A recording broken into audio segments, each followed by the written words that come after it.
Abdul Aramlo, SHMM, yang saya hormati Rektor kita Universitas Islam Zainul Hasan Genggong, Bapak Dr. Abdul Aziz Wahab, BAMAG, yang saya hormati dosen pengampu saya, Ustadz Popi Rahman MPD, dan tak lupa pula teman-teman yang berbahagia.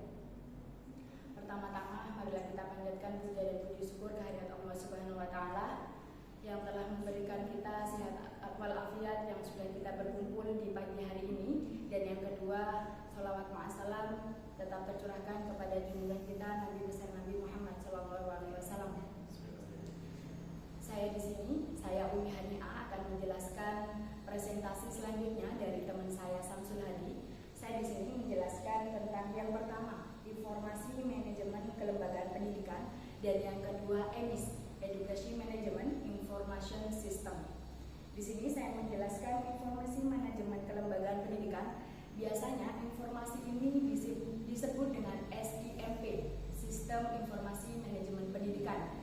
SIMP ini biasanya digunakan untuk menyediakan data dengan menafsirkan keadaan ataupun perkembangan aspek-aspek yang sebagaimana data empiris yang berkonsep.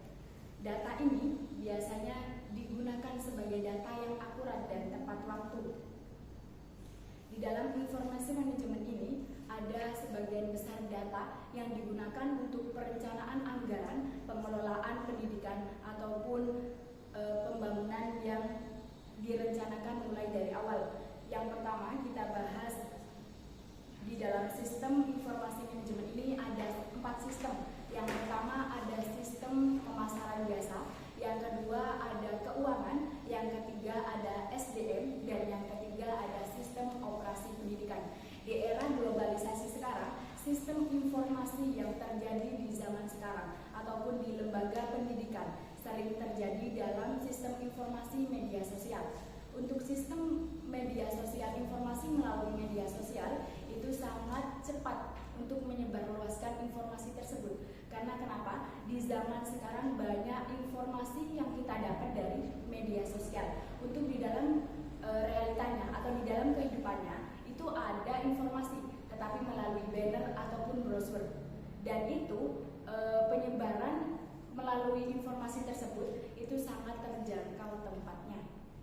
Yang pertama, kita akan bahas rancang bangun SMP siswa dan lulusan. Di sini rancang bangun, maksudnya dari siswa kita menerima siswa baru sampai siswa itu benar-benar keluar dari lembaga tersebut dan melanjutkan ke jenjang berikutnya. Kita harus, semua lembaga harus mempunyai data yang akurat, data yang nantinya akan diminta oleh yayasan ataupun atasan. Dan yang kedua, kita perhatikan rancang bangun sistem informasi manajemen dari guru dan tenaga kependidikan.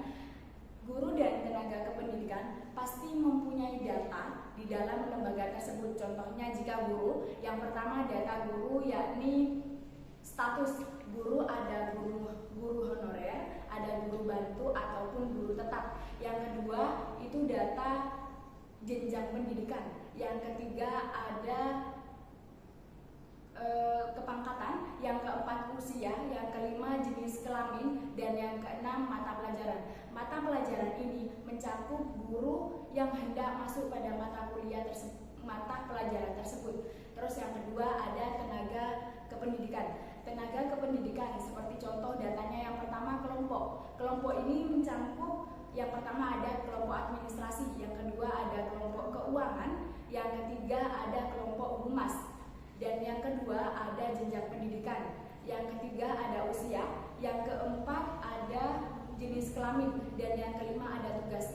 Tugas dari tenaga kerjaan seperti yang pertama administrasi, mengurusin keuangan, yang kedua sesi humas.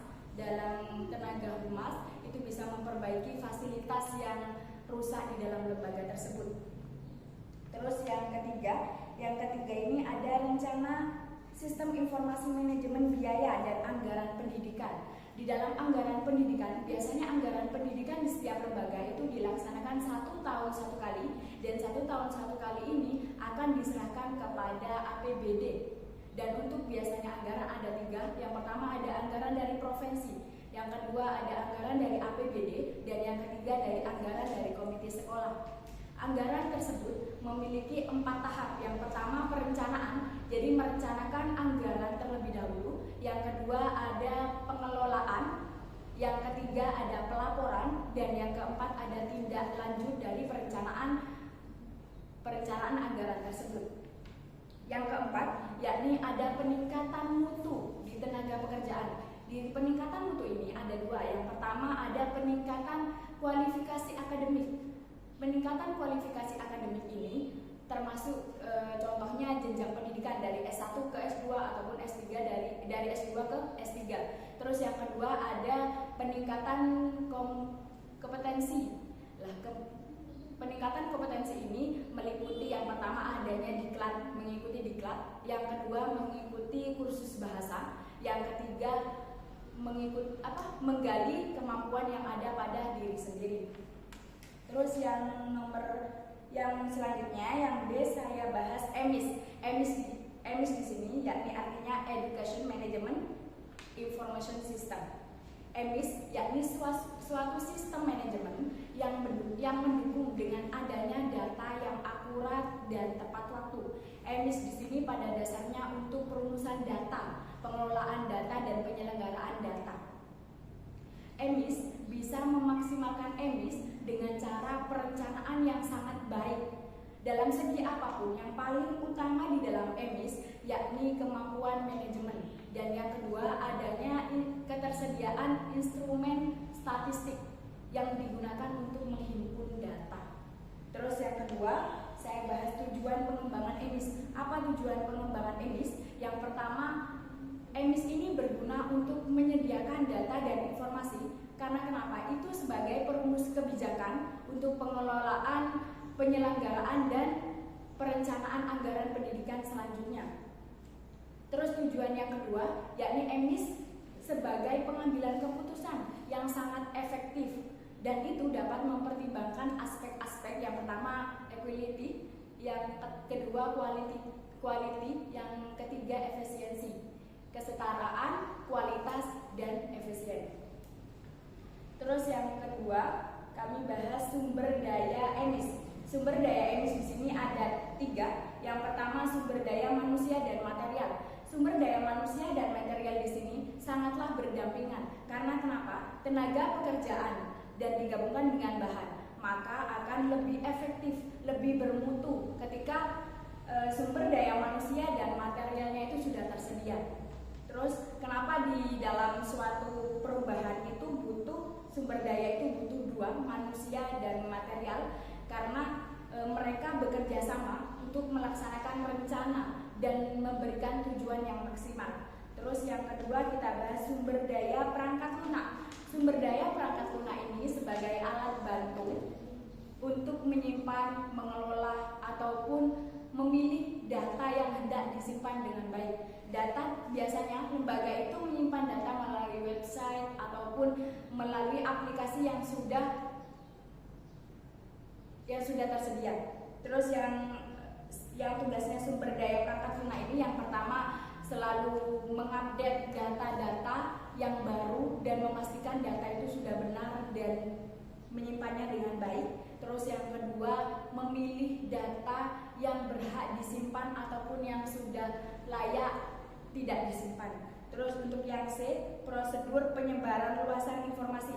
Di sini prosedur penyebaran luasan informasi ada beberapa hal informasi yang hendak disebarkan oleh setiap lembaga. Yang pertama, jika melalui media sosial, kita bisa membuka dengan Instagram, kita bisa membuka dengan TikTok ataupun YouTube. Karena kenapa? Media sosial sangat penyebaran luasannya sangat cepat. Jadi ketika kita mengupload brosur kita di dalam Instagram itu sudah banyak orang-orang yang melihat kualitas lembaga kita, terus apa saja fasilitas yang berada di lembaga kita, ataupun yang informasi yang akan ditanyakan pasti sudah ada di dalam berita brosur tersebut. Terus yang ketiga ada SIMP atau EMIS dari Kemenak.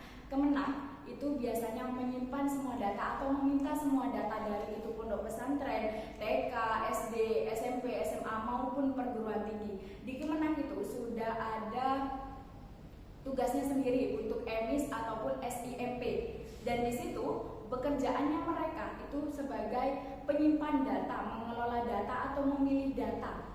Jadi di Kemenang itu sudah ada semuanya. Jadi ketika lembaga itu tidak cepat-cepat memberikan data kepada pihak Kemenang, maka lembaga tersebut ketinggalan dengan zaman. Karena kenapa? Karena data yang di zaman sekarang, data yang paling tepat, data yang paling akurat itu sudah tersimpan di aplikasi ataupun di dalam website pribadi.